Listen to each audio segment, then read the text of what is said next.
Hey guys! సభకు నమస్కారం. ఈ వీడియోలో నేను ఫస్ట్ టైం నా సొంత చేతులతో చేపలు పట్టాను. చిటికలే పట్టిన చేపలన్నీ ఇంటికి తీసుకెళ్ళి క్లీన్ చేసి నా చేపలకి ఫీడ్ చేశాను. వీడియో ఎండింగ్లో అది కూడా పోస్ట్ చేశాను, మిస్ అవ్వకుండా చూడండి.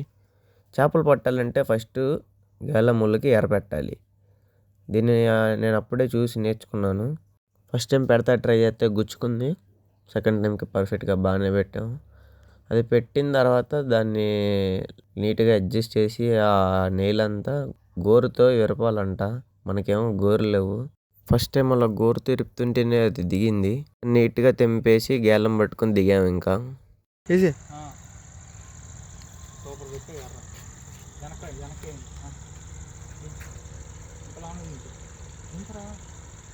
అలా నిపుణుడైన మా బామ్మర్ది పర్మిషన్లో నేను చేపలు పడటం స్టార్ట్ చేశాను. అన్నీ వాడి డైరెక్షన్లే.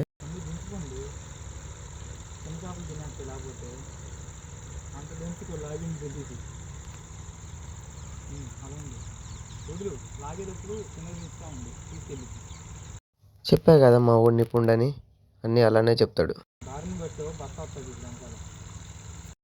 మా ఓడయ్యో భార్యాభర్తని రేషన్ కార్డు లెక్కలు చెప్పాడు కానీ ఒక్క చేప కూడా పడలేదు. ఆ పొజిషన్లో ఎక్కువసేపు కూర్చోలేక ఇంకా నేను కింద దిగి నుంచున్నాను.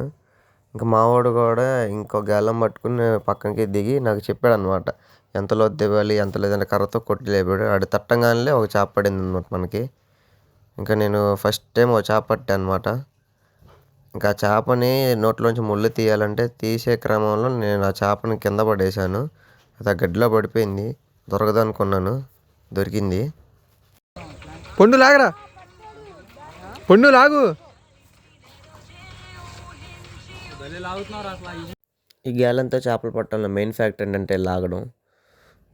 లాగినప్పుడు ఆ చేపకి గుచ్చుకునిద్దని నేను బాధపడతానే లాగాను. తెలుసుగా మంది అసలుకే జాలిగుండె.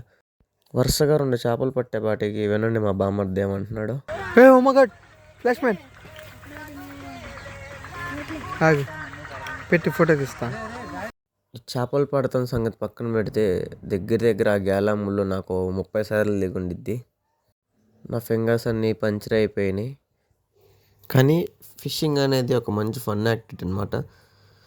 మెయిన్లీ ఇంకా ఇండియన్ విలేజెస్కి వచ్చే వాటికి సూపర్ ఎక్స్పీరియన్స్.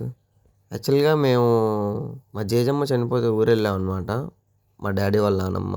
అదంతా పక్కన పెట్టేసి మేము చేపలు పడతాకు వచ్చాం అనమాట. అట్లుంటుంది మనతోని ముచ్చట.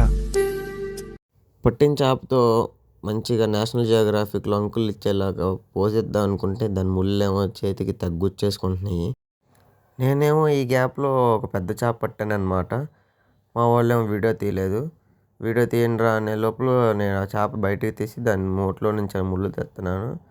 దాని నోటికి ఏదో అతుక్కుంది. ఏంటది ముళ్ళుతో తీద్దామని చూస్తుంటే దాని ముళ్ళు వెళ్ళి మళ్ళీ ఇరుక్కుపోయింది. ఎలాగోలా తీసేసి దాన్ని కెమెరాకు చూపిస్తున్నాను.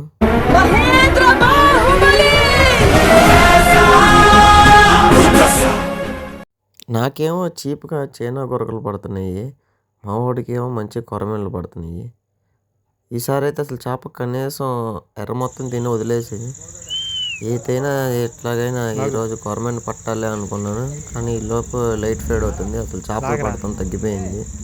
ఏదో గట్టిగా కొడుతుంది, చప్పని లాగా అనమాట. ఇంటికి వెళ్ళిపోతున్నానంగా మనకు ఒక కొరమేను పడింది. అదేమో అప్పటి వరకు బాగా కొట్టుకుంది, పైకి చచ్చిపోయినట్టు చేసింది, కదలలేదు. ఏంటబ్బా అని చూస్తే గొంతులోకి ఎక్కడికో ముళ్ళు దిగిపోయింది పాపం దానికి. ఇంకా మేము పట్టిన చేపలన్నీ ఇంకోండి ఇక్కడ వేసాం. దగ్గర ఒక 10 చేపల వరకు పడ్డాయి, చిన్నవి పెద్దవి కలిపి. ఈ అన్నిటిని నేను 4 కవర్లో ప్యాక్ చేసి విజయవాడ ఇంటికి తీసుకొచ్చేసాను. నీట్గా 2 కేజీలు ఉప్పేసి బాగా కడిగాను అనమాట. స్మెల్ మాత్రం దారుణంగా ఉంది. మనకేమో ఎప్పుడు ఎక్స్పీరియన్స్ లేదు చేపలు చేయడంలో. ఇవి పెద్ద చేప మనం పట్టింది. కష్టపడి ఉప్పేసి బూడిదేసి అన్నీ రుద్దాను, అయినా సరే స్మెల్ పోలేదు. ఇంకా అలా వేసి ఒక దగ్గర ఒక హాఫ్ అన్ అవర్ పైన రుద్ది లాస్ట్లో స్కిన్లెస్ బోన్లెస్ చేసిన తర్వాత ఇదన్నమాట ఇటు పరిస్థితి. ఇంకా దాన్ని తీసుకుని చేపల దగ్గరికి వెళ్ళిపోయాను. అసలు ఫ్లోరన్ కూడా చూసారా, ఫుడ్ నన్ను చూడంగానే అసలు ఫుడ్ కోసం తిరిగేస్తున్నాడు. నేను చాలా క్లీన్గా క్లీన్ చేశాను.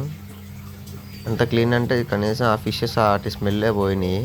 అందుకే ఫుడ్ వేసిన తర్వాత ఆ ఫిషెస్కి ఏం అర్థం కాలేదు. తర్వాత ఎప్పటికో కొంచెం వచ్చిన నీసు వాసనకి అవి తినటం మొదలెట్టినాయి.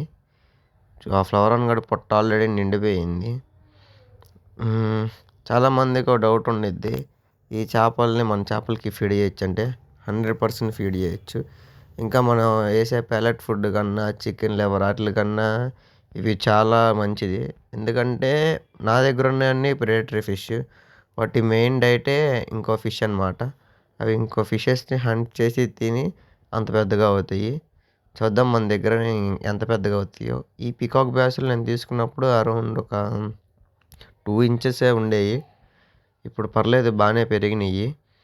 ఆ సెనెగల్స్ కూడా అంతే, చిన్న చిన్న పిల్లలు అనమాట నేను తీసుకున్నప్పుడు.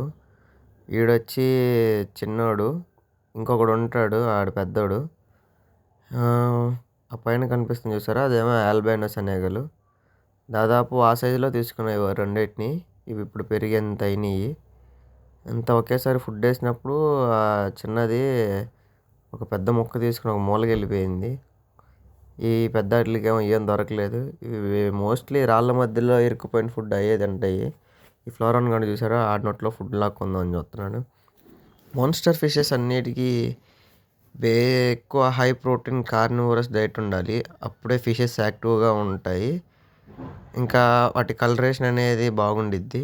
నాది బ్లాక్ బ్యాక్గ్రౌండ్ కాబట్టి నా ఫ్లోరాన్ గాడి కలరేషన్ తెలియట్లేదు, కానీ అదిగో నెండ్లి చెరీ బ్లిచ్చర్ గాడు దాన్ని మింగలేక మూలకి తీసుకెళ్ళి ఆ ఫుడ్తో కుస్తీలు పడుతున్నాడు. ఈ ఫ్లవర్ హార్న్ గాడేమో దాని మీద కన్నేసాడు. కాకపోతే ఈ ఫ్లవర్ హార్న్ గాడు దాంట్లో పట్టడం, అందుకే వెళ్ళలేకపోయాడు. మీ దగ్గర ఏమన్నా కార్నివోరస్ ఫిషెస్ ఉంటే ప్రెడేటరీ ఫిషెస్ వాటికి కూడా మీరు ఇలా ఫీడ్ చేయండి. వాటికి చాలా మంచిది. మంచి హై ప్రోటీన్ డైట్ కూడా, ఈజీగా డైజెస్ట్ అయిపోద్ది. బట్ మెటబాలిజం మంచి బూస్ట్ అయిద్ది అనమాట.